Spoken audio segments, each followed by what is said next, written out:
All right, go ahead. It's okay. It's good. This is better. Okay. To the city. I'm heading uptown while the rain's coming down like smoke.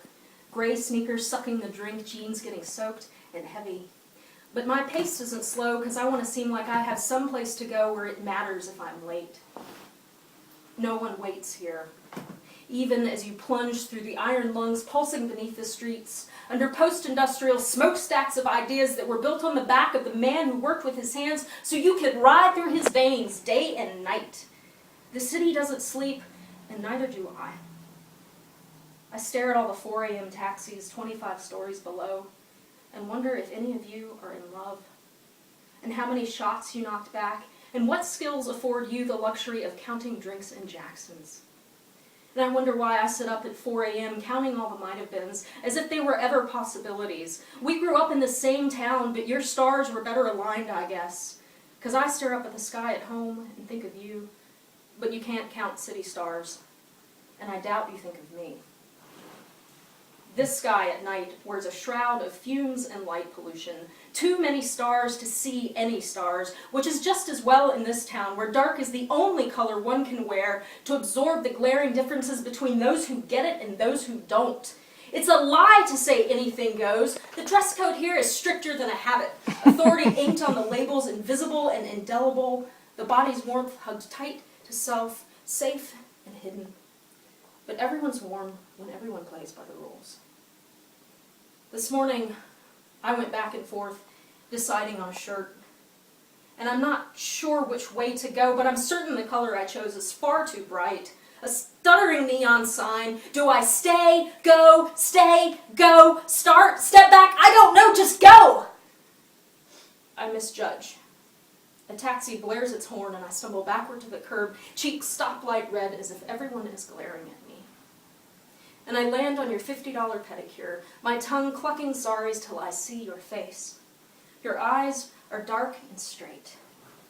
I glance away, ashamed to look you in the eye, afraid you'll see 1,000 broken plans, but you look through me in your polite but not kind way, and don't say a word. There's a silence in the city. If you're quiet, you can hear.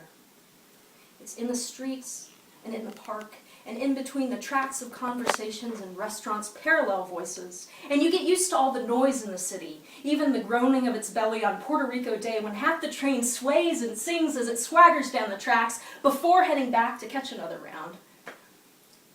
I sway too, but my strut is a limp, yours poise.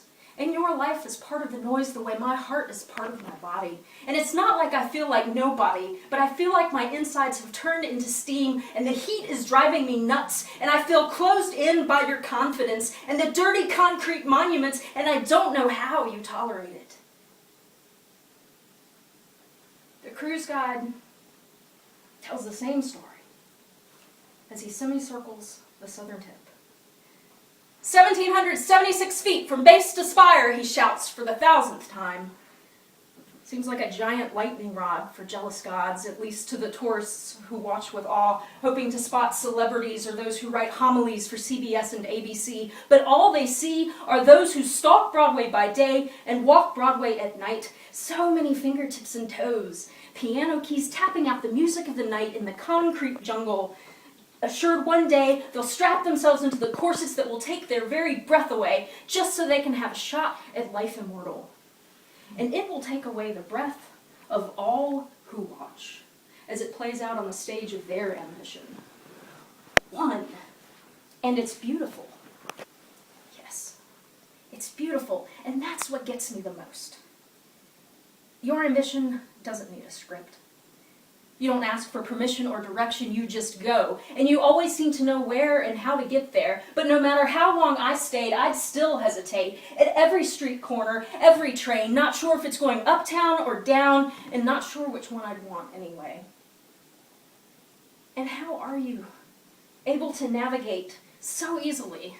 Like you were born on the corner of Bowery and Canal with the map of the city tattooed on your arm and self-assurance pulling you upright from day one, when really you grew up in the same town that I did. I can't tell if the stars are out tonight. But there's an old man with curly hair on the bridge speaking rhymes to a lamppost. And his smile is the only one I've seen all day that reaches past the lower hemisphere of his face. And I'm not sure, but I think he traces the lines of my forehead with his eyes, and this makes him look sad and crazy with his darting gaze. So I look past him and past all the tourist sites and up into the city night till I am blinded from the lights. The mumbling fades away as I feel my way back to the subway, past the hipsters and the bars and the yellow taxi cars, past the limos shielding stars from God knows who. And I fumble for my Metro card and stumble onto the last train car, hoping I can find my way uptown to you.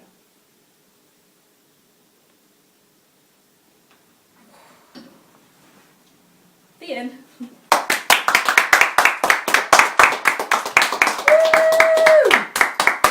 There she is, folks. Michelle! Michelle DeWitt.